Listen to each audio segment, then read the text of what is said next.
കിടന്ന് നരകയാതന അനുഭവിച്ച വളരെ ബുക്ക് വായന. ഹേയ് ഹലോ, ഇത് നീമ, ഞങ്ങളുടെ സ്വന്തം അമ്മിണി. ഞങ്ങൾ ചൈൽഡ്ഹുഡ് ഫ്രണ്ട്സും റിലേറ്റീവ്സും ഒക്കെ ആണെങ്കിലും ഈ ഇരിക്കുന്നവളുടെ ബുക്ക് വായന കാരണം എനിക്കൊരു സ്വസ്ഥതയും കിട്ടിയിട്ടില്ല. കുഞ്ഞാണെങ്കിലും അവൾ വായിക്കുന്നത് കണ്ടില്ലേ, അവളെ കണ്ടുപടി, ഇതൊക്കെയായിരുന്നു എൻ്റെ അമ്മയുടെ സ്ഥിരം ഡയലോഗ്. അന്ന് കുറച്ച് കുശുമ്പൊക്കെ തോന്നിയിരുന്നെങ്കിലും ഞങ്ങൾ നല്ല ഫ്രണ്ട്സായിരുന്നു.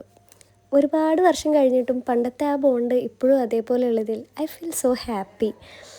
അപ്പം നിമയുടെ മേക്കപ്പ് ഇഷ്ടമായ ലൈക്കും ഷെയറും മറക്കണ്ട. മറ്റൊരു വീഡിയോ ആയിട്ട് വീണ്ടും കാണാം. ബുക്ക് വായന അതൊക്കെ കഴിഞ്ഞ ഒരു ദിവസം ഇവിടേക്ക് വന്ന സമയത്തെ വീട്ടിലേക്ക് ഞങ്ങൾ എന്തിനോ ഇവിടേക്ക്